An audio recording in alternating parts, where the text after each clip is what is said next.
আসসালামু আলাইকুম ওয়া রাহমাতুল্লাহি ওয়া বারাকাতুহু। সংক্ষেপে কিছু বলেন, শর্টকাট জান্নাতে যাওয়ার উপায় কি আছে? উম্মতে মুহাম্মদীকে তো আল্লাহ হায়াতও দিয়েছেন শর্টকাট। আপনি জান্নাতেও যেতে চাচ্ছেন শর্টকাট ভাবে, আল্লাহ পাক কিন্তু সে ব্যবস্থাটাও করে দিয়েছেন। শর্টকাট কাটসাট করে এত কাজ করতে পারবো না। অনেক সাহাবী এসে বলেছিলেন, ইয়া রাসূলুল্লাহ দুল্লানি আলা আমাল, আমাকে এমন কিছু কাজের সন্ধান দিন, বেশি কিছু করতে পারবো না, কিছু একটা নির্দিষ্ট কিছু কাজ বলে দিন যেটা করলে জান্নাতটা আমার নিকটে হবে, জাহান্নামটা দূরে চলে যাবে। প্রিয় নবী বললেন, আল্লাহর উলুহিয়াতের স্বীকৃতি দেওয়ার পর 5 ওয়াক্ত সালাত আদায় করবে। আমি যদি বেশি কিছু করি ওটা তোমার জন্য নফল হবে।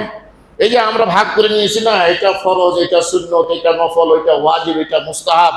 শরীয়তের ভাষা দুটো, একটা ফরজ আর একটা নফল। যেটা ফরজ সেটা আল্লাহ কর্তৃক নির্ধারিত, যেটা নফল সেটা হলো ফরজের অতিরিক্ত। নফলের বদগম্য ভাষা হলো অতিরিক্ত, এডিশনাল। ফরজের পরে যেটা সেটা অতিরিক্ত। রাসূল সাল্লাল্লাহু আলাইহি সাল্লামের সুন্নত কেন বলা হয়? রাসূল পড়েছেন, রাসূলের পদ্ধতি, তাই সুন্নত বলা হয়। ফরজের বাইরে সেজন্য এটা অতিরিক্ত, তোমার জন্য এটা অতিরিক্ত হবে।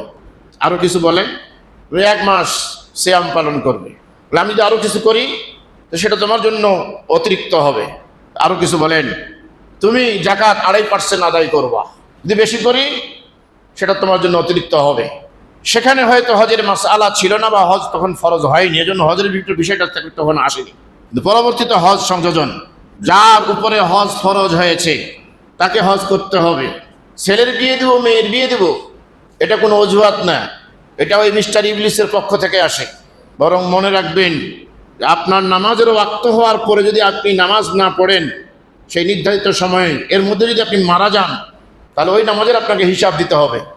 সম্পদ আজকে আসে, আগামীকাল নাও থাকতে পারে। আজকে ফরজ হয়েছে, আগামীকাল এই ফরজিয়াত উঠে যেতে পারে। সেজন্য প্রিয় নবী বলছেন, ইকতানিম খামসান কাবলা খামস, 5টি সমস্যার সম্মুখীন হওয়ার আগেই আর 5টি বিষয়কে গনিমত, সম্পদ মনে করো। তার মধ্যে গানাকা কাবলা ফাকরিক, সম্পদ আজকে আসে, আগামীকাল নাও থাকতে পারে।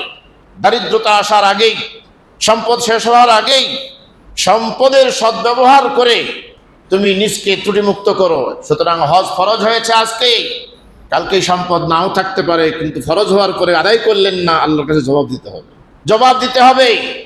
এজন্য প্রিয় নবী বললেন, হজ পরবর্তীতে যদি তুমি বেশি করো নফল।